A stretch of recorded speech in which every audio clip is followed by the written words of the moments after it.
I've been a professional hitman for 7 years, and somehow I'm still alive. Not because I'm good at my job, I'm terrible. I mean, statistically, I should be dead. But the universe keeps me around because apparently my suffering is entertaining. Let me walk you through my average Tuesday. The assignment comes in. Standard stuff. Eliminate a corrupt CEO who's been embezzling millions. Easy target, public schedule, minimal security. I've got this. Except I don't have this. I never have this. First problem, I show up at his office building wearing my disguise. A delivery guy. Classic. Foolproof. Except I grabbed my roommate's uniform by mistake, so now I'm dressed as a singing telegram. The receptionist is already looking at me weird, and I haven't even opened my mouth yet. Do I commit to the bit? Yes, I do. I sing happy birthday to a man named Gerald who works on the 4th floor. Gerald's birthday was 3 months ago. He's very confused. I'm very confused. The receptionist calls security. I bail, regroup, come back later with Plan B. Plan B is poison. I've doctored a coffee from his favorite cafe. All I need to do is swap it with his regular order. I wait in the lobby, watching the real delivery guy walk in. This is my moment. I approach, fake a stumble, and success, coffee's swapped. The delivery guy doesn't even notice. I am a genius. I am finally getting good at this. 20 minutes later, I'm watching from across the street with binoculars. The CEO is drinking the coffee. He's drinking it right now. Any second, he'll just keel over, and I can finally afford to fix my car's check engine light that's been on since 2019. He's not keeling. Why isn't he keeling? A pigeon lands on my head, not near me, on me, directly on top of my skull. It poops. Obviously, it poops. The universe wouldn't have sent it otherwise. I flail around trying to get this winged rat off me, and I drop my binoculars. They fall 6 floors down into a busy intersection. A truck runs them over. The truck then swerves to avoid a cyclist, crashes into a fire hydrant, and the resulting water fountain hits a nearby electrical box. The entire city block loses power, including the building I'm surveilling. In the chaos, my target exits through a side door I didn't even know existed, gets into a waiting car, and disappears. Later, I find out the coffee I poisoned. He gave it to his assistant because he was feeling generous that day. The assistant is fine, by the way. Turns out she's lactose intolerant and didn't drink it.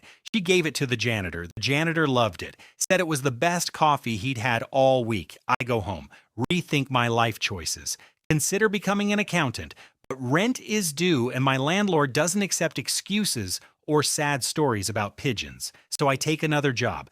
This time, it's supposed to be simple surveillance. Just watch a guy, report his patterns, let someone else do the actual hitting. I can handle watching someone, that's just standing around. Except the guy I'm surveilling, he's a bird watcher. So now I'm in a forest at 5 a.m. pretending to care about warblers, while my target explains the difference between a sparrow and a finch. I'm learning so much. None of it helps me. He invites me to join his bird-watching club. I say yes because I'm too polite and also deeply broken as a human being. We're supposed to meet next Thursday. I'm realizing now that I've somehow befriended my surveillance target. I still haven't completed a single job this month, and somewhere out there the CEO is still alive, probably drinking non-poisoned coffee and living his best corrupt life. But here's where it gets worse. The bird-watching club meets at a nature preserve. I show up because apparently I'm incapable of making good decisions. My target, Gerald, yes, it's the same Gerald from the office building, different job entirely, long story, is there with binoculars and genuine enthusiasm about migratory patterns. I'm standing next to him with my fake binoculars I bought at a dollar store, nodding along, when I spot my next actual target walking through the preserve. Different person, new contract. Finally, a chance to redeem myself. This target is a hedge fund manager who apparently wronged some very wealthy people. The contract says, make it look like an accident. I've got a plan. There's a steep cliff nearby. All I need is one good push when nobody's looking. I excuse myself from Gerald, who's mid-sentence about woodpeckers, and start trailing the hedge fund guy. He's alone, moving toward the cliff edge to take a photo of the valley below. This is perfect. Too perfect. I should have known. I approach from behind, ready to execute the simplest possible murder. But then a Girl Scout troop appears out of nowhere. 37 children, I counted. They swarm around us selling cookies, Thin Mints, Samoas, the works. My target buys 6 boxes. I buy 4 because, again, too polite, fundamentally broken. The scouts leave. Target's back at the cliff edge. I make my move, but I step on a fallen branch. It doesn't snap dramatically like in movies. It rotates under my foot like a skateboard. I go airborne, flailing, and crash into my target. We both go over the edge, except there's a ledge 3 feet down. We land on it, unhurt, just sitting there awkwardly on a rocky outcrop staring at each other. He asks if I'm okay. I say yes. He offers me a Thin Mint. I take it. It's actually really good. We sit there eating cookies on a ledge while above us, Gerald yells down, asking if we need help. A park ranger arrives with climbing gear. They haul us both up. The ranger lectures us about cliff safety. My target thanks me for accidentally saving his life, because apparently when I crashed into him, I knocked him away from a loose section of cliff that crumbles away moments later. He gives me his business card, says if I ever need financial advice, call him. I'm holding the business card of a man I was literally just trying to murder, and he thinks we're friends now. I go home, check my bank account, negative $47. The overdraft fee just hit. I owe my landlord $800 in 3 days. My car needs an oil change, new tires, and possibly an exorcism. My phone rings. New contract. Triple the usual rate. I ask who the target is. They send me a photo. It's Gerald.